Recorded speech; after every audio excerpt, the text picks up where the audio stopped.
teacher and good morning classmate. I will be reading Tagalog.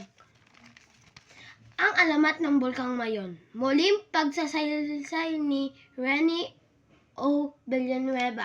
Noong unang panahon sa bayan ng Ibalon ay may nakatirang isang kabig-bighaning dalagang nangangalang Daragang Mangyon. Anak siya ni Raha, Makusog, Narawis at Dariwa, ngunit namatay ang kanyang ina matapos siyang isilang.